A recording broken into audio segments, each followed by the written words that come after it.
Hello friends, welcome back to our channel. मैं आरती सत्यार्थी आप सभी लोगों का अपने यूट्यूब चैनल विशेष शिक्षा पर स्वागत करती हूँ। जैसे कि हमने एक नई सीरीज़ स्टार्ट की जिसमें हमने क्या पढ़ाना स्टार्ट किया, उसमें है पैडागोगी ऑफ मैथमेटिक्स। तो हमने पिछली क्लास में डिस्कस किया कि मैथ्स का कॉन्सेप्ट क्या होता है, उसका मीनिंग क्या होता है, इसकी इम्पोर्टेंस के बारे में समझा और हमने उसके नेचर के बारे में भी डिस्कस किया। लेकिन आज हम एक नया टॉपिक लेकर आए हैं जिसका नाम है उसका जीवन में क्या महत्व है, वो हमारी लाइफ में जो हमारी ज़िंदगी है, हमारे जो जीवन है उसमें उसके कितने क्षेत्र हैं और गणित जो है वो किस तरह की भूमिका निभाता है। ठीक है, जो है वो हमारे जीवन में बहुत महत्वपूर्ण भूमिका निभाता है और उसका मूल्य जो है वो बहुत अधिक होता है। तो इसका आपने वैल्यू देखी होगी मैथ की, तो वो भी बहुत ज़्यादा होती है। तो यहाँ पे बहुत सारे क्षेत्र दिए गए हैं जो मैं यहाँ डिस्कस करूँगी कि कौन कौन से क्षेत्र हैं जहाँ पर जो मैथ है उसका रोल आपको देखने को मिलेगा। दिया हुआ है कि कौन सा क्षेत्र हो गया गणना। तो गणित क्या होता है? गणित के बिना जो हम अपनी रोज़मर्रा की गणनाओं को नहीं कर सकते। अब जैसे कि अब जो मैथमेटिक्स है वो हमारी लाइफ की जो लाइफ है उसके साथ कनेक्टेड है। ठीक है, वो किसी भी तरह से कनेक्ट हो सकता है।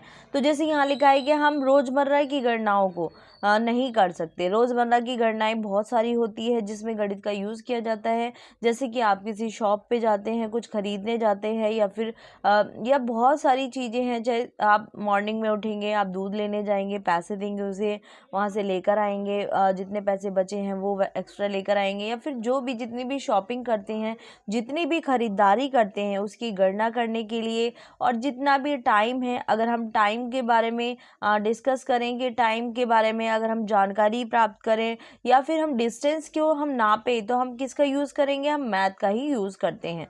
तो मैथ क्या हुआ? मैथ के बिना जितनी भी हमारी जो डेली जो लिविंग स्किल्स जो रिलेटेड जितनी भी एक्टिविटीज़ होती हैं, जितनी भी गणनाएं होती हैं, वो मैथ के बिना नहीं हो सकती। तो हमें यहाँ क्या पता चला कि जितनी भी ख़रीदारी की गणना होगी, जितनी भी आप शॉपिंग करेंगे, जितनी भी आप कुछ चीज़ कंज्यूम करेंगे, ठीक है, तो वो जो चीज़ है उसकी गणना करने के लिए मैथ का यूज़ किया जाता है। अगर हमें कोई टाइम के बारे में पता करना है या डिस्टेंस की कोई माप करनी है, उसका मेज़रमेंट करना है, तो किसका यूज़ करना पड़ेगा?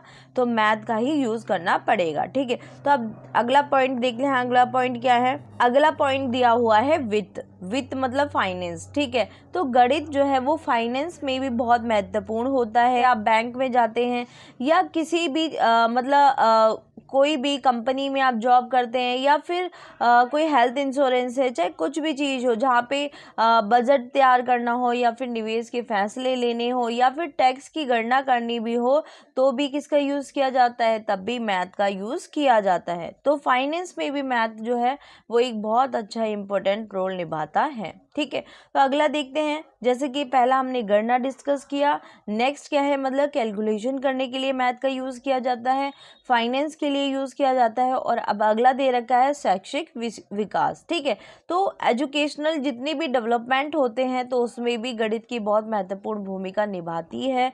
वो कैसे निभाती है कि गणित जो है वो क्या करता है? गणित जो है वो शिक्षा बच्चों की मानसिक विकास को विकसित करने में महत्वपूर्ण भूमिका निभाता है और ये उन्हें अभिगति की ओर बढ़ाता है। कि जैसे कि आपने कोई क्वेश्चन आपके सामने मैथ का कोई क्वेश्चन रखा गया, ठीक है, तो वो एक तरह से कैसा है? वो अमूर्त है और हम उसे मूर्त बनाने के लिए हम इमेजिन करेंगे, जैसे कि हाँ हमारे पास 4 पेन हैं और उसमें 3 पेन और ऐड कर दिए, तो मतलब इसमें एक इमेजिनेशन होती है जिसे हम रियलिटी के रूप में वहाँ पे मतलब महसूस करते हैं और उसको फिर वहाँ पे उसको सॉल्व करने की कोशिश करते हैं। तो जो मैथ है वो शैक्षिक विकास के साथ साथ उसमें क्या क्या होता है? उससे बच्चे का मानसिक विकास भी डेवलपमेंट होता है और उससे जो है बच्चे का डेवलपमेंट की ओर वो बढ़ता है। तो उसमें मैथ भी जो है वो अच्छी भूमिका निभाता है। तो हमने गणना डिस्कस किया, वित्त किया, और अगला कौन सा है? शैक्षिक विकास। ठीक है, अगला है पेशेवर विकास। पेशेवर विकास मतलब इसमें जो कई पेशे होते हैं, जो आपने देखा होगा, जितने भी ऑक्यूपेशन होते हैं, जितने भी व्यवसाय होते हैं, तो उसमें भी गणित का बहुत अच्छा रोल होता है, उसमें भी गणित को यूज़ किया जाता है, उसमें उसका प्रयोग किया जाता है। जैसे कि आपने देखा है कि इंजीनियर है, तो इंजीनियर क्या करता है, इंजीनियर किसी कोई बिल्डिंग है, कोई घर है, कोई मतलब कोई बड़ी सी कोई इमारत खड़ी करनी है, तो कौन बनाता है उसको, इंजीनियरिंग के द्वारा। जो उसका माइंड है वो मैथ का यूज़ किया जाता है। तो उसमें पहला क्या है, जैसे कि आपने देखा होगा, इंजीनियरिंग जो होती है उसमें भी मैथ का यूज़ होता है, साइंस में भी मैथ का यूज़ होता है, और किस में होता है, जो टेक्नोलॉजी होती है उसमें भी मैथ का यूज़ किया जाता है। साइंस में आपने देखा, जैसे साइंस में कितने सारे केमिकल फॉर्मूलेज होते हैं, ठीक है, जो फॉर्मूलाज होता है, और क्या कहते हैं, जितनी भी टेक्नोलॉजी होती है तो उसमें भी मैथ का यूज़ किया जाता है। ठीक है, तो अगला देखते हैं। अगला इसमें दिया है कि समस्या समाधान। तो गणित क्या करता है, गणित के अवबोधन का उपयोग जो है, गणित का जो यूज़ किया जाता है, अवबोधन जो है उसका यूज़ किया जाता है, तो वो कहाँ किया जाता है, किसी भी समस्या को समझने और उसको समाधान करने में किया जाता है। तो मतलब जो प्रॉब्लम सॉल्विंग है वो भी गणित का ही एक पार्ट है। गणित के द्वारा ही वो संभव हो सकता है। कोई प्रॉब्लम सॉल्विंग है तो उसमें जो है, उसमें क्या किया जाता है, उसमें कोई समस्याएं होती हैं उसको समझा जाता है और उसके बाद उसका समाधान किया जाता है। चाहे वो कोई सी भी क्षेत्र की परेशानी हो, चाहे वो ज़रूरी नहीं वो मैथमेटिकल ही कोई प्रॉब्लम हो, वो साइंस से रिलेटेड हो, चाहे किसी भी चीज़ से रिलेटेड हो, उसको समाधान करने के लिए मैथ का यूज़ किया जाता है। ठीक है, पता चला कि मैथ से समस्या समाधान होती है, उससे जितनी भी समस्याएं होती हैं उनको समझा जाता है और उसको समाधान करने के लिए गणित का यूज़ किया जाता है। अब वो समस्याएं चाहे कोई भी क्षेत्र की हो। ठीक है, तो अब देखेंगे कि इसके अलावा क्या होता है। इसके अलावा गणित की अच्छी समझ हमारी तरीके में विचार करने लगती है और निष्पक्षता से सोचने में मदद करती है। अब गणित क्या करती है, गणित तो एक तो अच्छी समझ हमारे में विकसित करती है, हमारे जो तरीके हैं, हमारे जो विचार हैं और जो हमारी निष्पक्षता से रिलेटेड जो सोचने की क्षमता होती है उसको डेवलप करने में मदद कौन करती है, मदद वो मैथ करती है। तो इसीलिए दैनिक जीवन में भी गणित का बहुत अधिक महत्वपूर्ण योगदान होता है। ठीक है, तो पॉइंट डिस्कस किए वो यही है कि गणित दैनिक जीवन में बहुत महत्वपूर्ण भूमिका निभाता है। उसमें हमने पहला पढ़ा कि गणना के लिए भी किया जाता है यूज़, जो हमारी डेली रोज़मर्रा की जितनी भी गणनाएं होती है, चाहे वो शॉपिंग हो, चाहे वो टाइम हो, चाहे वो हमने कितनी डिस्टेंस को कवर किया आज, तो ये सब जितनी भी गणनाएं होती हैं वो सब मैथ के द्वारा की जाती हैं। वित्त जो है, गणित में वित्त का भी महत्वपूर्ण योगदान है। हमने बजट को तैयार किया, निवेश को तैयार करने के लिए, फैसले लेने के लिए, या फिर कोई टैक्स है उससे रिलेटेड गणना करने के लिए भी हम मैथ का यूज़ करते हैं। और मैथ से क्या होता है, मैथ से मानसिक विकास के लिए महत्वपूर्ण भूमिका निभाता है ये भी।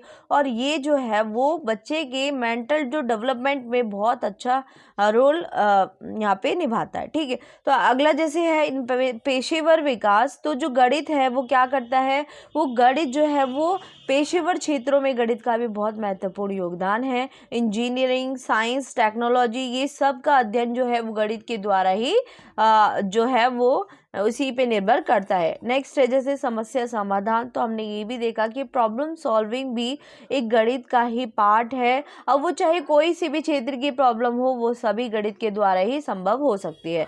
नेक्स्ट है ये अच्छी समझ हमारी तरीके और विचार करने और निष्पक्षता से सोचने में भी हेल्प करती है, जो दैनिक जीवन में बहुत महत्वपूर्ण भूमिका निभाता है।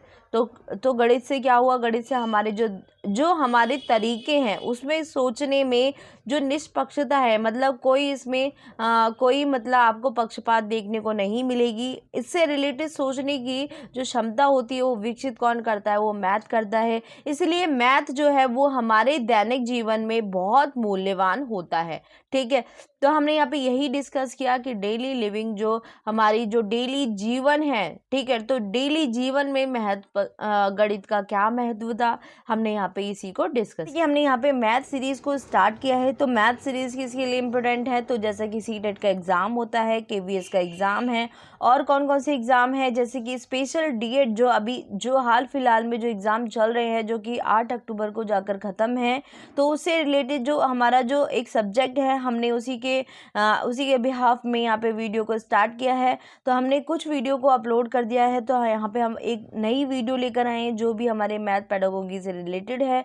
तो हम यहाँ पे डिस्कस करेंगे कि जो मैथ है, जो मैथ का जो टीचर होता है, वो मैथ से रिलेटेड जितने टीचिंग लर्निंग मटेरियल होते हैं उसको तैयार करने के लिए, उसको प्रिपेयर करने के लिए कौन कौन से उसको कदमों का पालन करना चाहिए, कौन कौन सी माइंड में कौन कौन सी स्टेप्स को याद रखना चाहिए कि हाँ इन्हें याद रखकर मैं इसको फॉलो कर सकता हूँ और इसको बना सकता हूँ। ठीक है, तो हम ये डिस्कस करेंगे। जैसे कि पहला पॉइंट यहाँ दिया हुआ है कि पहला पॉइंट क्या है, सिलेबस और लेखन प्रारूप। कि सबसे पहले क्या होता है, वो अपने शिक्षाओं के विशिष्ट सिलेबस को समझना होता है। तो सबसे पहले जो टीचर होता है उसको क्या करना होगा, उसको जो अपना स्पेसिफिक जो सिलेबस होता है उसको समझना होगा।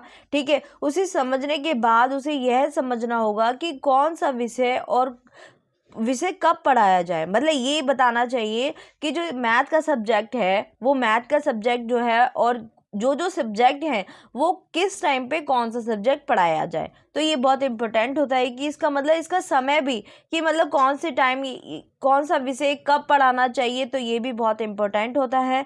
तो जो सिलेबस और लेखन प्रारूप है वो इसका पहला चरण है, पहला कदम है, पहली चीज़ है जिसे हमें माइंड में याद रखकर हमें टीचिंग लर्निंग मटेरियल को प्रिपेयर करना चाहिए। तो अब इसके आगे देखते हैं कि कौन सा सब्जेक्ट कब पढ़ाना चाहिए। इसके बाद एक अच्छे लेखन प्रारूप का चयन करना चाहिए। मतलब एक ऐसे अच्छे लेखन, उसमें जो राइटिंग है, हैंड राइटिंग का यूज़ किया गया है वो बहुत ही अच्छी होनी चाहिए, वो ऐसी होनी चाहिए ताकि बच्चों को समझ में आ सके, और जो दूर बैठे बच्चे हैं वो भी उसको अच्छे तरीके से समझ पाएँ, उनकी राइटिंग को समझ पाएँ, जिससे कि उनको जो है वो अधिगम करने में कोई परेशानी ना हो। तो सबसे पहले हमारा सिलेबस को ध्यान रखना है, और जो उनका लेखन प्रारूप है, लिखने का जो पैटर्न है उसको बहुत ज़रूरी ध्यान में रखकर टीचिंग लर्निंग मटेरियल को प्रिपेयर करना चाहिए। सेकंड है कि टीचिंग लर्निंग का चयन, जो टीचिंग लर्निंग मटेरियल होता है उसका चयन करना, उसको चुनना कि कौन कौन सी चीज़ इम्पोर्टेंट है। अगर हमको शिक्षण सामग्री चुनने के लिए विभिन्न स्रोतों का यूज़ किया जाता है, कौन कौन से स्रोत हो सकते हैं, जैसे कि मैथमेटिक्स की बुक हो गई, ऑनलाइन स्रोत हो गए। ऑनलाइन भी कितनी सारी ऐप होती हैं जो कि हमें उससे रिलेटेड जितना भी मटेरियल होता है इम्पोर्टेंट, वो हमें अवेलेबल कराती है। सेकंड जो है वो है शिक्षा एप्लीकेशन, एजुकेशनल जितनी भी ऐप होती हैं और बहुत सारी साइट होती हैं, तो उन सब का यूज़ करके जो है टीचिंग लर्निंग मटेरियल का चयन करना चाहिए। ठीक है, तो आगे देखते हैं। आगे देखा है वीडियो और इंटरेक्टिव सामग्री। मतलब आप गणित का अगर हमें गणित पढ़ाने का जो गणित पढ़ाने का जो हमारा तरीका है, हमें बच्चों को अधिगम कराने का जो सरल वे है, उस इजी वे में बच्चे समझ सकें, ठीक है, उन्हें कोई समस्या का समाधान ना करना पड़े, तो उसको समझाने के लिए, उसको आकर्षण बनाने के लिए, उसको अट्रैक्टिव बनाने के लिए क्या करना पड़ेगा, उसको वीडियो को यूज़ करना पड़ेगा मैथमेटिक्स समझाने के लिए। और वेब गेम्स होते हैं, वो भी गेम्स का भी यूज़ करना पड़ेगा, और इंटरेक्टिव बहुत सारी सामग्री का भी यूज़ कर सकते हैं। सलाह की जो वीडियो और इंटरेक्टिव सामग्री का भी हम यूज़ कर सकते हैं। ठीक है, तो अगला देखते हैं समस्याओं का समाधान। इसमें क्या समस्या समाधान, आप विभिन्न प्रकार की गणित की समस्याओं को उदाहरण से, ठीक है, और कैसे उदाहरण से समस्या प्रदान कर सकते हैं। समस्या का जो समाधान है वो प्रदान कर सकते हैं, कैसे, बहुत तरीके से कर सकते हैं। और हम बच्चों को जो है प्रत्यक्ष रूप से उसको डेली लिविंग डेली एक्टिविटीज़ जो की जाती है, जो ग्रुप में एक्टिविटीज़ की जाती हैं, उनको प्रत्यक्ष रूप से समझाने की कोशिश करेंगे, और उनके सामने जितनी भी समस्याएं होती हैं तो उसको हल करना भी सिखाएंगे।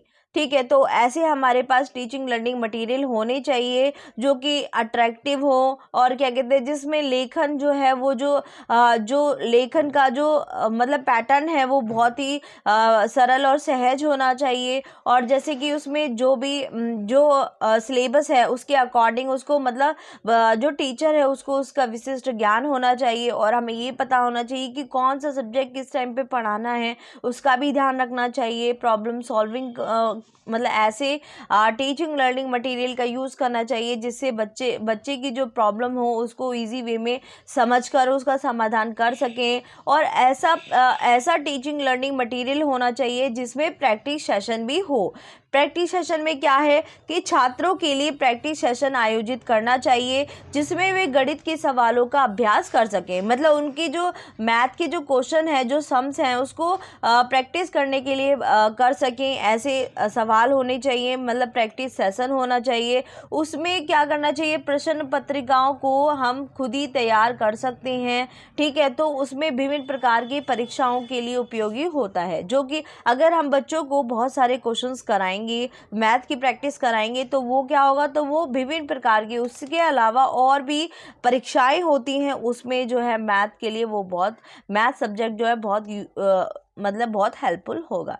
ठीक है, आगे देखते हैं छात्रों के साथ इंटरेक्शन, मतलब कैसा होना चाहिए। टीचिंग लर्निंग मटेरियल एक ऐसा होना चाहिए जिसमें बच्चों के साथ इंटरेक्शन हो, ऐसा होना चाहिए। तो उसमें क्या होना चाहिए, उसमें डेली मतलब उसमें नियमित रूप से बच्चों को इंटरेक्शन रखना चाहिए ताकि वो सवालों का उत्तर दे सके और उनको आसानी से समझ सकने में मदद मिले। ठीक है, अगला देखते हैं कि छात्रों को प्रगति का मॉनिटरिंग करें, मतलब ऐसे टीचिंग लर्निंग मटेरियल यूज़ हो जिससे कि उनकी प्रगति की मॉनिटरिंग भी हो सके और ये पता चल सके कि बच्चे का कहाँ पे कमजोरी है और कहाँ पे उसे अधिक ध्यान देने की ज़रूरत है। ठीक है, तो बच्चे की मॉनिटरिंग का भी पता चलेगा। अगर हम टीचिंग लर्निंग मटेरियल अच्छे से यूज़ करेंगे तो बच्चों के साथ इंटरेक्शन करने को मिलेगा टीचिंग लर्निंग मटेरियल से। ऐसे टीचिंग लर्निंग मटेरियल का यूज़ करना चाहिए जिसमें बच्चे आसानी से प्रॉब्लम को समझ सके और उसके समाधान को खुद से मतलब स्वयं से सॉल्व करने की कोशिश करें। अगर उनको फिर भी अगर वो नहीं कर पा रहे तो जो टीचर होता है उसको एक सुविधा दाता मतलब फैसिलिटेटर मतलब सुविधा दाता की तरह उनको एक सुविधा प्रदान करानी चाहिए और उनका जो है जो उनको प्रॉब्लम सॉल्व में जो प्रॉब्लम आ रही है उसमें हल्की सी हेल्प कर देनी चाहिए।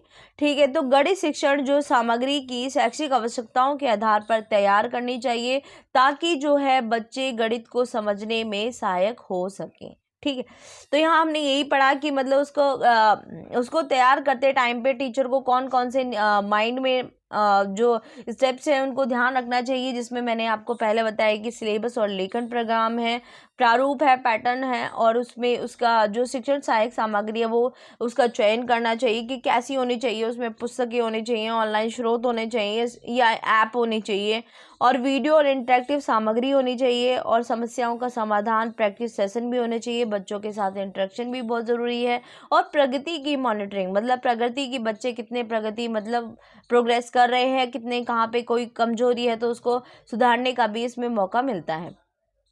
तो हमें यहीं पे ये पता चला कि मैथ में जो टीचिंग लर्निंग मटेरियल है उसका बहुत अच्छा रोल होता है। उसके बिना जो है वो किसी भी टीचर को मैथ पढ़ाने में असंभव है। अगर हम टीचिंग लर्निंग मटेरियल का यूज़ करते हैं तो बच्चों को ईजी वे में समझाने की कोशिश कर सकते हैं, और जो उनका टीचिंग लर्निंग मटेरियल है अगर वो बहुत ही रोचक हुआ तो बच्चे उसमें बहुत इंटरेस्ट दिखाएंगे और उनमें और उनके मैथ के प्रति रुचि को जागृत करने में उनको आसानी होगी। इससे बच्चे का जो है वो तार्किक विकास भी होगा, उससे बच्चे में मेंटल डेवलपमेंट भी होगा, और उसमें जो सोचने का जो उसका एरिया है वो भी कितना हो जाएगा, वो भी व्यापक हो जाएगा। तो इसलिए मैथ में टीचिंग लर्निंग मटेरियल का बहुत ही ज़्यादा रोल है। तो हमने इसी क्लास में इसको डिस्कस किया। आपको मेरी क्लास अच्छी लगी हो तो लाइक करें, शेयर करें, सब्सक्राइब करें। Thanks for watching. Stay happy, stay blessed. Thank you.